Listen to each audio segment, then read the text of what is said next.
On va parler de Marine Le Pen à présent, parce que j'ai lu, écouté attentivement les éditorialistes, les politiques, à partir de mardi 20h et l'annonce de la candidature de Marine Le Pen, malgré sa condamnation en appel. Et puis, on avait la sensation qu'elle allait sombrer, que cette condamnation était finalement dramatique, entre guillemets, pour elle, politiquement. Patatras, les premiers sondages montrent l'extrême inverse, et c'est un coup de tonnerre. C'est une photographie de l'instant, il faut toujours rester évidemment prudent sur les sondages, mais quelle que soit la configuration, sondage pour Le Figaro de l'IFOP, quelle que soit la configuration, Marine Le Pen est en tête. Elle est en tête au premier tour avec plus de 20 points d'écart face au deuxième, que ce soit Jean-Luc Mélenchon, Édouard Philippe ou Gabriel Attal.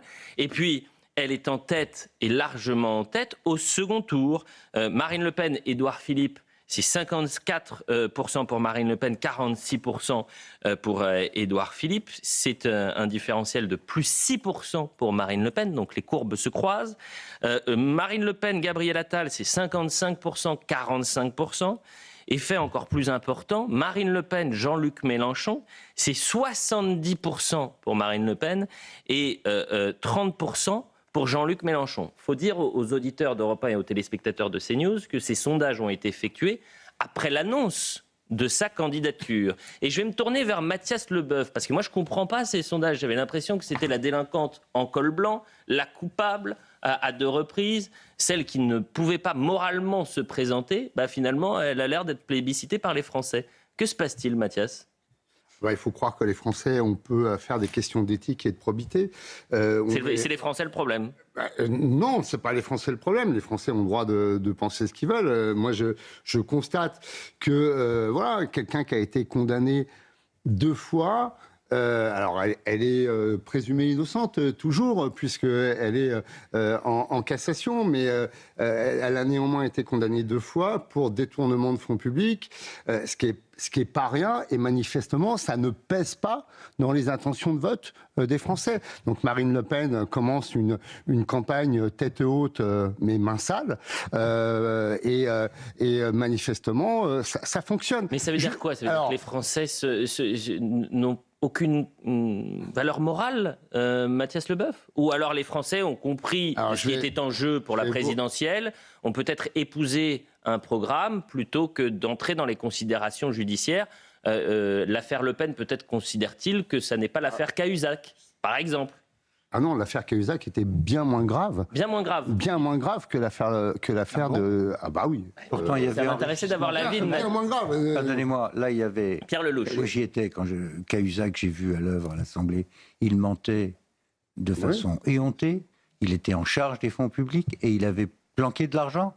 C'était de l'enrichissement personnel. Que je sache, l'affaire des assistants parlementaires, on peut la regretter, je le regrette, mais elle était pratiquée, cette affaire, par plusieurs partis politiques, dont les dirigeants n'ont pas été inquiétés. Donc moi, je veux bien qu'on aille sur le terrain du détournement à des fins politiques, et là, il faudrait que tout le monde soit traité pareil. Ça n'a pas été le cas ni de M. Bayrou, ni de M. Mélenchon, je le note quand même. Et puis, on ne peut pas mélanger l'utilisation de fonds du Parlement européen pour des activités politiques avec l'enrichissement personnel de M. Cahuzac. Donc ne mélangeons pas tout. Non, alors, vous n'avez pas tort de dire que ça n'a pas d'impact sur les gens, mais ça n'est pas Cahuzac, justement. Je ne mélange rien, on ne va pas hiérarchiser. Non mais... libre à vous de considérer que c'était moins grave. Moi, pour ma part, je considère que tout homme politique qui est condamné ne devrait pas pouvoir se présenter, notamment à la magistrature suprême. Donc, je suis très clair. Non, c'est le sujet de fond. Et juste une chose pour vous répondre. Je crois, alors, pour vous répondre politiquement, je crois que, premièrement, elle est...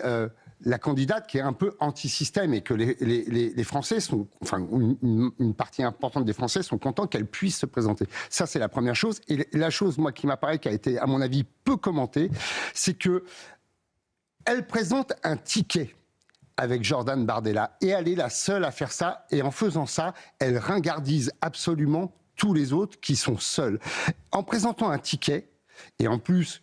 ils ne sont pas exactement sur la même ligne, donc ça va, ils vont pouvoir ratisser plus large. Elle américanise encore un peu plus la politique française. Et ça, je crois que, je ne sais pas si c'est voulu ou pas, mais c'est un effet de modernité extrêmement important. On écoute Robert Ménard, qui était l'invité ce matin de la matinale de CNews et d'Europe 1, et qui dit que c'est une bonne chose qu'elle puisse se présenter. Est-ce que, en l'occurrence, 3 juges vont décider, eux, si vous, 6 mois, on peut voter ou pas pour quelqu'un ? Écoutez, si les gens pensent que c'est une faute morale, que c'est pas bien et tout, ils auront l'occasion de le dire. Dans les urnes. Dans les urnes. Et je trouve que c'est une sage décision d'avoir remis au fond les clés à Marine Le Pen en disant « vous décidez ou pas ». Elle a décidé. Ensuite, chacun en pense ce qu'il veut. Mais évidemment que c'est une bonne chose. On peut pas... Ça a l'air des mots, mais ça n'en est pas. On confisque pas le vote des Français. Mais le terrain judiciaire va peut-être une nouvelle fois percuter la campagne présidentielle, puisque l'autre élément majeur de la journée hier, c'est le communiqué de la Cour de cassation qui annonce qu'elle pourrait rendre la décision du pourvoi en cassation de Marine Le Pen avant avril 2027. Je rappelle juste que le 18 avril 2027, c'est le premier tour de la présidentielle. On est à 9 mois tout pile du premier tour. Et vous avez Rémi Heitz, qui était l'invité de RTL, de France Inter, ce matin, procureur général auprès de la Cour de cassation, qui dit « Nous avons toujours dit qu'on rendrait la décision avant la présidentielle. » Et c'est confirmé. Ouais. Oui, c'est vrai, mais il y avait juste un élément qui était essentiel. C'était l'inéligibilité avec l'exécution provisoire, Charlotte. D'accord, mais ils n'avaient pas communiqué là-dessus. J'entends, mais ça change tout, la question de l'inéligibilité. Juste, Elliot, ce qui est important, c'est que le procureur général près la Cour de cassation ce matin a dit qu'il avait l'objectif qu'il y ait une décision avant 2027. Pourquoi c'est important ? Parce que, comme il l'a rappelé, c'est pas seulement lui et la juridiction qui maîtrisent le calendrier, ce sont aussi les avocats. Parce que les avocats, par exemple, peuvent déposer ce qu'on appelle une question prioritaire de constitutionnalité. C'est-à-dire une question qui peut être transmise éventuellement au Conseil constitutionnel s'il estime, par exemple, que la loi sur le détournement de fonds publics pose un problème de constitutionnalité. Si les critères sont réunis, il va falloir transmettre au Conseil constitutionnel. Tout ça, ça prend du temps, ça décale le calendrier. Donc il n'a aucune garantie de dire avant l'élection présidentielle, on aura une décision. D'où l'utilisation du conditionnel, mais je vous propose quand même d'écouter Rémi Heitz, parce que c'est intéressant ce terme d'objectif, la volonté donc de la Cour de cassation, de rendre cette décision. Donc moi, je n'arrive pas à comprendre pourquoi la justice revient au centre du terrain politique, alors que depuis hier, depuis hier, tout le monde se disait enfin la campagne est lancée. Rémi Heitz. C'est quand même Marine Le Pen qui leur donne cette possibilité. Monsieur Lelouch, écoutons Monsieur Rémi Heitz. Nous avons toujours dit, le premier président de la Cour de cassation et moi-même, que la décision serait rendue avant le scrutin présidentiel. Nous sommes toujours sur cet objectif. J'emploie un peu le conditionnel parce que c'est un objectif à la réalisation pour la réalisation duquel nous ne sommes pas totalement seuls, puisque la procédure est aussi à la main des partis. Tout cela, c'est le fonctionnement normal des institutions et de la justice. Risque et donc vous ne soyez pas en mesure de rendre cette décision avant l'élection présidentielle. Ce qui est important, c'est que nous sommes en ordre de marche pour rendre cette décision avant le scrutin présidentiel. Heureusement qu'il n'a pas dit en ordre de bataille. Est-ce que c'est une décision politique ou non ? Réponse de Rémi Heitz. Petit retour en arrière. À la précédente. Moi, ce que je vois, c'est qu'on a une responsable politique de premier plan qui a été condamnée à 2 reprises pour détournement de fonds publics à la prison ferme. Alors là, pardonnez-moi, vous avez entendu 2 sonneurs politiques qu'on écoutera dans quelques instants, Gabriel Attal et Richard Ramos du Modem. Je voudrais qu'on écoute Rémi Heitz sur le choix. Est-ce que c'est un choix juridique ou politique ? Juridique plutôt. Juridique. Nos décisions et nos choix peuvent avoir des conséquences politiques. Mais nous ne prenons pas les décisions en fonction de critères politiques. Nous sommes dans un objectif et dans une attitude de neutralité, d'impartialité. La décision sera rendue par une collégialité. Et à la Cour de cassation, cette collégialité est importante parce que la section de la chambre criminelle qui sera amenée à statuer, elle est composée quand même de 10 magistrats. Donc, vous voyez, je pense que les choses peuvent très bien se passer. Comment vous voyez, est-ce que vous avez l'impression, Laure Lavalette, vous êtes porte-parole de la campagne, vous êtes députée du Rassemblement national, est-ce que vous avez l'impression d'avoir été en quelque sorte prise au piège dans votre propre stratégie ? Il faut aller très vite, résultat, la Cour de cassation vous dit banco, on va y aller très vite. Rassurer les Français, je pense qu'il n'y a absolument aucun doute que Marine Le Pen ait son pourvoi en cassation avant. En plus, il parle de agenda ordinaire, mais un pourvoi en cassation, c'est entre 12 et 18 mois d'habitude. Donc la Cour de cassation avait dit plutôt janvier parce qu'il fallait trancher cette question d'éligibilité. Il faut savoir évidemment si le 18 avril, Marine Le Pen était en capacité de se présenter. Il se trouve que l'arrêt de la Cour d'appel lui a rendu son éligibilité, comme elle l'a fait d'ailleurs pour tous les prévenus. Vous avez vu que toutes les peines avaient été vraiment minimisées. C'est là où je ne suis pas d'accord avec vous. Effectivement, les Français ont bien compris qu'il n'y avait pas d'enrichissement personnel, qu'il y avait un désaccord avec le Parlement européen sur ce que devaient faire nos attachés parlementaires, qui ont travaillé. Il n'y a pas d'emploi fictif. C'est intéressant, ça a été rappelé en première instance et en deuxième instance. Vous savez, pour aller dans la rue, venez avec nous, vous allez voir les Français, ce qui les révolte, c'est qu'on n'ait pas arrêté l'assassin de Liana, de Lola, de Philippine. Mais on ne met pas dans cette démagogie-là. Je peux vous assurer que c'est ce qui explique les 36%. Sinon, on ne pourrait pas le comprendre. Les Français ont... trouve en Marine Le Pen... C'est 36% au premier tour, selon les sondages. Aujourd'hui, il va y en avoir 1000 des sondages et on a encore le temps. Thomas Bonnet. Vous parlez de procédure ordinaire, de délai ordinaire de la Cour de cassation. Or, depuis le départ de cette affaire, on est dans des délais extraordinaires. La Cour d'appel a rendu une décision bien plus rapidement que ce qui est normalement l'usage. Donc, c'est pas étonnant non plus que la Cour de cassation rende une décision avant. C'est cette question d'éligibilité. Oui, il faut savoir si notre candidate pouvait évidemment se présenter. Alors, on avait ce ticket qui, effectivement, est assez inédit sur la Ve République. Et, encore une fois... là, c'est le peuple, c'est finalement sous la Ve République, la Cour suprême, c'est le peuple. Pour l'instant, hier en tout cas, à l'instant T, le peuple a décidé qu'effectivement Marine Le Pen était la mieux placée pour représenter l'alternance après ces 10 ans de macronisme. Et c'est vrai que, je pense qu'il va falloir laisser le peuple parler. Sauf que Laure Lavalette, ça change beaucoup de choses. Si vous arrivez dans les derniers mètres avant le premier tour de la présidentielle en tant que candidate présumée innocente dans l'affaire des détournements de fonds publics, et candidate condamnée en première instance, en appel et voyant son pourvoi rejeté par la Cour de cassation pour détournement de fonds publics. Avec potentiellement, même si les conditions paraissent très complexes, avec un bracelet électronique. Ça change l'unité. En fait, c'est pas comme ça que ça se passe. En fait, quand le JAP vous convoque, il y a des délais. Le JAP, mais au-delà du délai.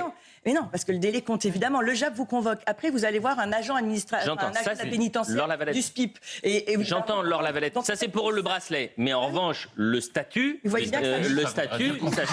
ça peut changer beaucoup de choses. Vous pouvez avoir un débat d'entre-deux tours où le candidat en face de vous dit à Marine Le Pen, vous êtes condamnée définitivement par la justice. Dans le narratif, ça change un peu la donne. Évidemment que ça ne se passe pas comme ça. Mais encore une fois, que notre adversaire le dise, soit, ce qui va compter, c'est les Français. Et pour l'instant, les Français nous ont suivis, savent très bien que ces épreuves judiciaires font partie du combat politique. C'est pas la première, sûrement pas la dernière. Toute la classe politique, comme le disait mon collègue député, évidemment. Pourquoi est-ce que Jean-Luc Mélenchon n'a pas été inquiété ? Pourquoi est-ce que Bayrou il a été relaxé ? Ce ne sont pas les mêmes montants, mais ce sont les mêmes faits. Ça peut aussi poser question. Et puis, quand vous voyez la classe politique... C'est pas les mêmes responsabilités. François Bayrou, par exemple, disait à l'époque, je n'étais pas député européen. Mais au-delà de ça, je ne vais pas sur ce terrain-là.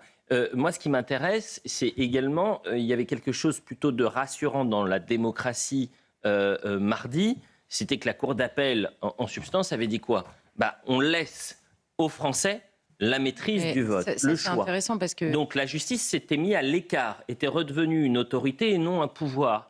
J'ai l'impression qu'avec ce communiqué de la Cour de cassation, les déclarations ce matin de Rémi Hetz, que la justice revient au cœur du jeu politique, Charlotte Dornelas. Oui, mais en effet, peut-être un peu mal. En effet, la stratégie de Marine Le Pen permet à la Cour de cassation d'avoir le rôle principal dans cette affaire. Ça, c'est indiscutable. C'est d'ailleurs la raison pour laquelle cette annonce a étonné, dans la stratégie. C'est elle qui a remis la pièce dans la machine. On comprend que, en effet, pour des raisons de délai, il y a toutes les raisons pour que la Cour de cassation ne puisse pas se prononcer avant le second tour, même si c'est l'objectif. Mais Rémi Hetz, c'est pas la première fois qu'il explique que la justice doit se protéger d'une éventuelle alternance. Il l'avait dit pendant ses vœux, notamment sur la question du Conseil supérieur de la magistrature et du rapport entre... de la distribution des pouvoirs entre le ministre, le Conseil supérieur de la magistrature et les magistrats eux-mêmes. Donc c'est pas la première fois du tout qu'il évoque le rôle de la justice. Simplement, la question qui est intéressante, en revanche, c'est la place de la justice, même dans la vie politique. C'est la différence de motivation entre la première instance et l'appel. Il y a une différence radicale, il y a une opposition totale dans la lecture du rôle du magistrat. Non, mais c'est très intéressant parce que c'est un vrai débat qui est en réalité politique. Quand la présidente de la Cour d'appel précise dans ses motivations, elle précise à toute fin utile que depuis cette affaire, le législateur, et non pas les magistrats, le législateur a rendu la peine d'inéligibilité automatique.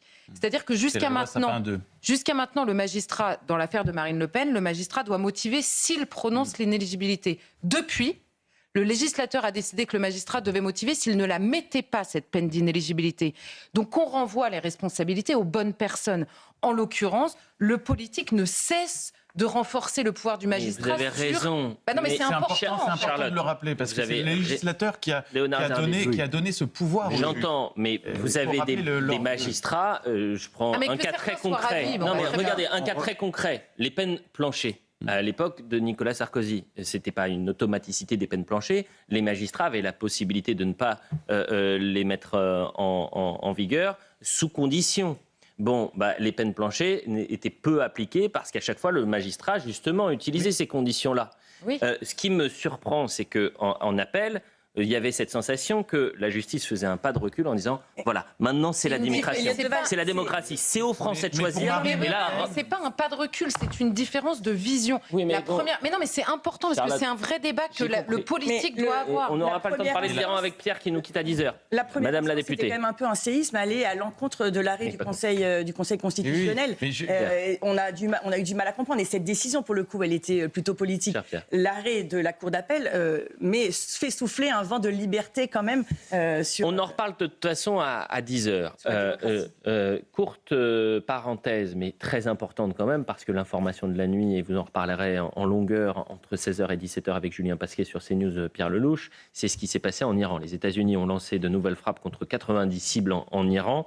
Comme l'avait annoncé Donald Trump quelques heures plus tôt, le président américain a menacé d'en mener des bien pires. Téhéran poursuit ces attaques. Et le bilan, selon la République islamique iranienne, est de 14 morts, 78 blessés. Qu'est-ce qu'il faut comprendre ? Est-ce que ça veut dire que la signature au palais de Versailles, au château de Versailles, de Donald Trump sur les accords, je peux le déchirer maintenant devant vous ? C'est plus compliqué que ça. La négociation, en fait, elle continue, même si Trump a traité les Iraniens d'ordures, etc., sans parole, etc. En fait, la négociation continue, mais elle est malheureusement extrêmement mal partie parce que ce qui a été signé, c'est un fiasco, c'est une défaite stratégique des États-Unis. De facto, et c'est ça qui est tragique dans cette affaire, on ne parle plus du tout du nucléaire iranien, on parle du contrôle à venir d'un détroit qui est normalement international. C'est pas le canal de Suez, c'est pas le canal du Panama, ce sont des eaux internationales ouvertes. Or, l'Iran, grâce à Trump, a découvert qu'elle avait, avec cette affaire, une deuxième bombe atomique qu'elle peut utiliser à tout moment.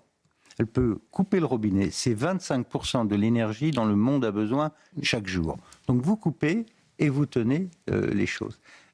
La deuxième chose qui est simple, c'est que les Iraniens ne vont pas changer de position. Et d'ailleurs, c'est dans l'accord qui a été signé, les 14 points, où on dit, bon, sur 60 jours, on va réouvrir, mais après, c'est autre chose. Et cette autre chose, c'est que l'Iran a privatisé la totalité du Golfe et du détroit, et donc elle considère que tous les bateaux qui rentrent et qui sortent doivent être homologués par les Iraniens, doivent payer une dîme au passage, qui est une dîme importante. 2-3 millions de dollars par bateau, ça fait plusieurs milliards à la fin de l'année. Et surtout, vous choisissez les bateaux qui rentrent et qui sortent. En une minute, Pierre Lelouch, parce qu'on doit saluer les auditeurs d'Europe 1, et c'est vraiment à la seconde près, il nous reste une minute. Contrairement aux précédentes interventions américaines, j'ai l'impression que cette fois-ci, le Quai d'Orsay, la diplomatie française est en soutien des Américains, en disant c'est de la faute des Iraniens. Est-ce que c'est du bluff ? Votre minute ne suffira pas. Bon, écoutez, regardez comme il me montre. Non, mais franchement, on parle de trucs extrêmement lourds. Donc, quand le président de la République envoie 80% de la marine française faire des ronds dans l'eau devant le détroit en disant on va aller nettoyer, la paix finie, et que le même porte-avions rentre cette semaine sur un tweet du président, pas d'explication. Qu'est-ce qu'on a été faire? Quel est l'objectif stratégique? Qu'est-ce qu'on compte faire? Monsieur Elliott, je vous aime beaucoup, mais c'est quand même gravissime de voir à quel point cette politique étrangère est devenue totalement illisible, lamentable.